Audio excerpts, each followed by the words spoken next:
Olá! Nesse vídeo eu vou contar para vocês 10 curiosidades a respeito do Robson 22 que provavelmente você não tenha ouvido nas escolas. Ou porque quem te ensinou não sabia, ou porque fizeram pano preto e não quiseram te contar. Fiquem com a gente em mais esse vídeo.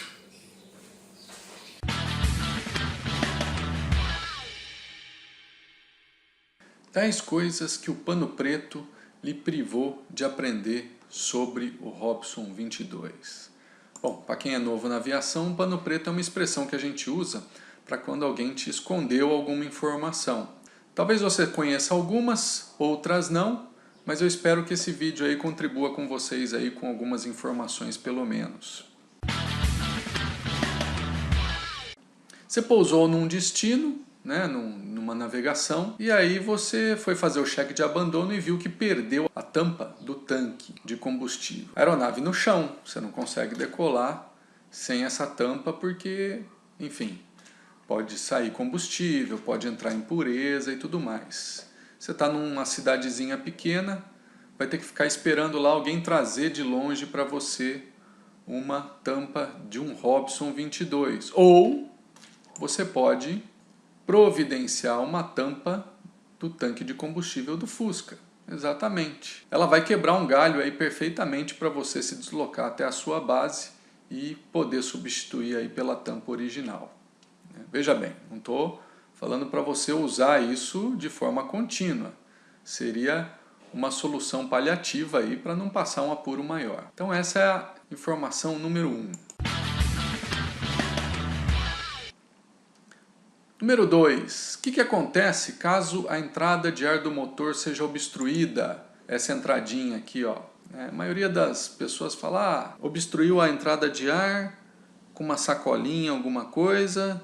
Você abre o ar quente, que aí bypassa o ar lá e você consegue fazer o motor funcionar. Você vai com o motor parado, ficar tentando olhar pela porta se tem alguma coisa que está tampando esse bocal aqui. Não é bem assim. Bom, atualmente nas máquinas mais modernas, se eu não me engano aí de 2010 para cá, se essa entrada de ar for obstruída, não acontece absolutamente nada. Por quê? Nada porque hoje, atualmente as caixas de ar têm um sistema de bypass. Olha lá. Então tem essa entrada de ar aqui alternativa, onde caso haja obstrução daquela entrada principal, um sistema de molas calibrado por causa da baixa pressão e sucção do motor, libera essa entrada de ar sem passar pelo filtro de ar. Tem essa alternativa, então o motor continua funcionando normalmente. A exceção para essa caixa de ar é aos helicópteros da versão Mariner, que pousam na água. Tá? Aí por precaução ela não existe para que não haja aspiração de água aí, em alguma situação específica. Legal? 3. Que o 22 possui uma lista de itens no-go no manual? Pois é. Possui. O pessoal às vezes não dá muita atenção para isso, mas vamos a eles. São 4 itens. Alternador. Alternador está com pane? No go, ou seja, não decola. É um item que te impede de voar. Governador de RPM. O governador está em pane? Não está funcionando? Item no go. Não vai decolar também. Sistema de aviso de baixa RPM, luz e buzina. Bom, por motivos óbvios, né? Você não tem aviso luminoso e nem o som que te avisa que a RPM caiu, você não vai decolar. É muito risco. Né?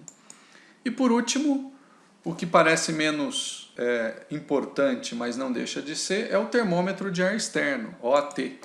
Aí você fala, termômetro de OAT? Por que se ele não estiver funcionando eu não posso decolar? Sem ele eu não consigo ler a pressão de admissão que eu posso utilizar, ou seja, a PA, a máxima contínua, nem a máxima de decolagem. Se você não consegue ler isso, de acordo com a fábrica, você não deve decolar, porque você não sabe o seu limite. Então, não decola.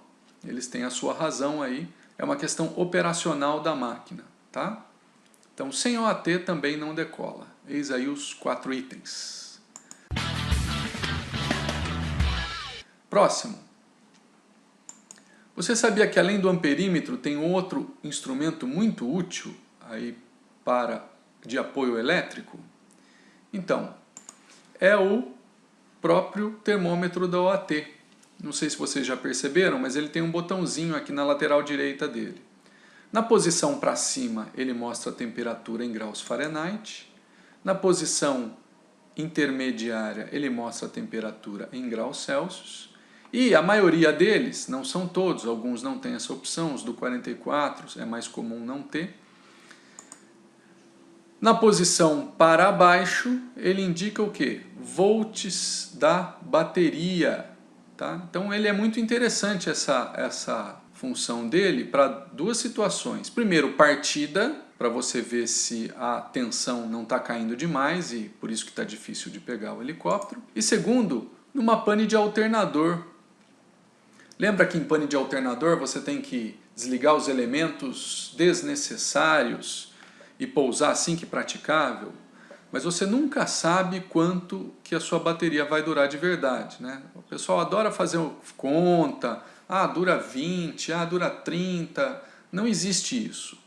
Cada máquina é uma máquina diferente, então depende dos consumidores que tem instalados nela, você tem que saber exatamente o consumo e o quanto tem de eletricidade na bateria para saber o quanto tempo ela vai durar. Como isso não é possível, o ideal é atuar preventivamente.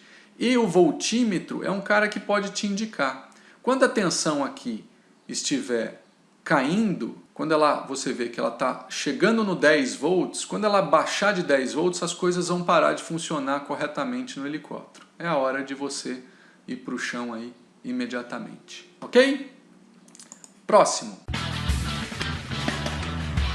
Quais as reais implicações em se operar acima da pressão de admissão determinada, do limite? Como que esse equipamento funciona? Então, primeiro, você extrapola os limites pelo fabricante. Você vai exercer um esforço mecânico excessivo sobre transmissões e motor. Isso, num extremo, pode ocasionar o apagamento do motor. A pressão de admissão é a pressão que tem na tubulação de admissão, já que o motor é aspirado. Ou seja, a pressão na tubulação de admissão vai ser sempre menor do que a pressão atmosférica. É a mesma situação que você ligar o seu carro, engatar a quinta e tentar sair. O esforço é tão grande para o motor que a pressão de admissão se aproxima da pressão atmosférica. Sem diferencial de pressão, a mistura não entra no motor. Então o motor apaga. Tá?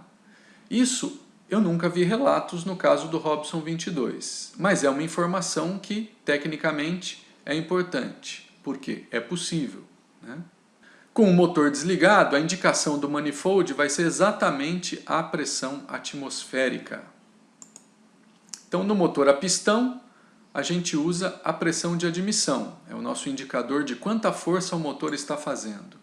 E no motor a reação, a gente utiliza aí o torquímetro, que é um instrumento que vai ser análogo ao manifold, aí, mostrando quanta força que o motor está fazendo. Joia? 6. Formação de gelo no carburador é uma preocupação para os pilotos de helicópteros a pistão carburados. Algumas dicas aqui para você não passar apuro com esse tipo de situação. Primeiro, quando você liga a chave master, que é a elétrica do helicóptero, sempre dá uma olhadinha ali, se o termômetro do carburador e a OAT estão mostrando a mesma temperatura, como aqui no exemplo da imagem. O motor está desligado, teoricamente a temperatura dentro do Venturi tem que ser muito similar à temperatura do ar externo.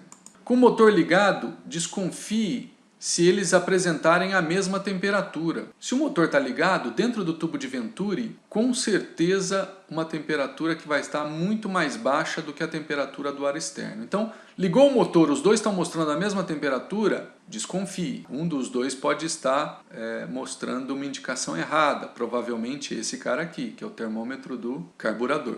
Em caso de desconfiança, né, usa a OAT como referência, aplicando o Carb Heat sempre que ela demonstrar temperaturas iguais ou inferiores a 20 graus Celsius. Por quê? Ensaios comprovam a diferença de temperatura entre o ar externo e dentro do tubo de Venturi varia aí de 5 a 15 graus. Se estiver 20 graus de OAT e a gente considerar a diferença máxima que é 15, 20 menos 15 dá 5, então existe uma possibilidade de lá dentro já estar 5 graus, que começa aqui a beliscar a faixa amarela favorável à formação de gelo. Então 20 para baixo, full carb heat. E conforme descrito no próprio instrumento, aqui ó, abaixo de 18 polegadas de PA, ignora o instrumento e aplica full carb heat, ou seja, todo o aquecimento do carburador. E uma outra informaçãozinha também, que às vezes a gente não pensa nisso, porque não é a nossa realidade aqui no Brasil, mas que se acontecer com alguém aí, voando em algum outro lugar ou num lugar muito frio, se o termômetro do carburador apresentar temperaturas abaixo de menos 15, você também não deve utilizar o Carb Heat. Por quê? Porque se está mais frio do que menos 15, se você usar, ele vai entrar na faixa amarela e aí proporciona a possibilidade de formar gelo, ok? Que são necessários cuidados especiais na lavagem do helicóptero. Ó, de acordo com a Robinson, a lavagem deve ser utilizada com detergente neutro e água sem pressão. O que você entende como água sem pressão? Colocou o dedo lá na ponta do seu esguicho, já é pressão. Então, nunca jogar água com pressão de baixo para cima no cubo do rotor principal, nos respiros, no pitô, né, tomada de pressão estática e dinâmica, tá? E nas bocas dos tanques e componentes elétricos, principalmente ali na parte do sistema de engrasamento, do clutch, onde tem os microswitches, lá aquele setor ali. Por que não jogar de baixo para cima no cubo do rotor principal? Por esse motivo aqui, ó. Não sei se vocês sabem, mas o mastro que vai lá em cima, onde é ligado o cubo do rotor principal e desce até a caixa de transmissão, ele é oco. Então, se você jogar a água aqui de baixo para cima, existe uma grande possibilidade dela adentrar aqui no mastro e escorrer até a transmissão, contaminando o fluido lá dentro. O 44 já tem uma proteção para isso, o 22 não. Por isso, atenção.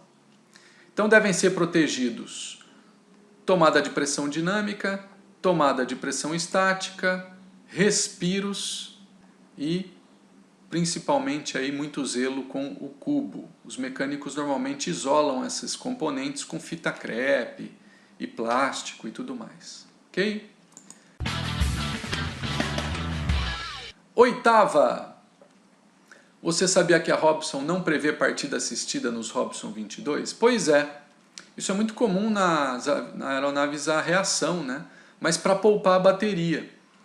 Então, no caso do Robson 22, se você está com a bateria fraca e o helicóptero não pega, a orientação é: faça um procedimento de carga de 30 minutos pelo menos. Então, logo após, você tenta dar a partida. Se em 30 minutos de carga a bateria não carregou e não conseguiu dar partida no helicóptero, ela deve ser substituída. Então não pode tentar com uma unidade auxiliar dar a partida, porque você está mascarando se a bateria está boa realmente ou não. Quando você for fazer essa carga, você pode utilizar aí o borne direito do relé da chave master, do relé da master que fica aqui atrás, tá? E para o positivo e para o negativo você pode usar qualquer ponto de lata isento de pintura. Então um ponto muito utilizado aí é dos tubos de escapamento. Você pode fixar aí. Nono, que de acordo com o adesivo fixado nas baterias dos 22, o peso dela deve ser subtraído do peso máximo do assento esquerdo. Pois é, isso é um grande equívoco. Antigamente, nos 22 HP e Alpha, a bateria era instalada embaixo do banco. E aí tinha esse placardezinho, esse adesivo, que era colado na bateria. Ó, O tempo passou, a bateria passou lá para trás, os pesos modificaram e o adesivo continuou sendo feito. Era uma tradução. Então, esquece essa informação. Os atuais Beta e Beta 2, ou todos os helicópteros onde a bateria está instalada lá atrás no helicóptero, embaixo do motor, não deve-se subtrair esse peso do assento esquerdo, que permanece com 109 kg. Ok? E a última informação, 10, que o governador é um equipamento assistido mecanicamente pelo conjugado da manete. E isso inverte os comandos no caso de pane desse equipamento? Como assim? A gente não estuda em teoria de voo que quando você ergue o coletivo, você tem que acelerar o motor para suprir o arrasto mais que é produzido. E quando você abaixa o coletivo, você tem que desacelerar o motor para não disparar RPM, porque você diminui o arrasto no disco? Muito bem. Os Robinson têm o que a gente chama de conjugado da manete. Então, quando você ergue o coletivo, ele já acelera por si só. Então, no caso do governador estar off, ou seja, ou não está trabalhando, não está com pane, quando você erguer o coletivo, ele já vai acelerar. Então você tem mais, muitas vezes até que segurar, conter a manete de RPM ou até fechá-la. Pois é. Então acontece o contrário. E quando você abaixa o coletivo, você tem que acelerar, porque o conjugado da manete, que faz o trabalho grosso, vai tentar fechar a manete. E o governador faz o ajuste fino. Então, olha só a dicasinha aqui. Apesar de eficiente na maior parte do tempo, o governador tem que ser sobreposto em situações específicas.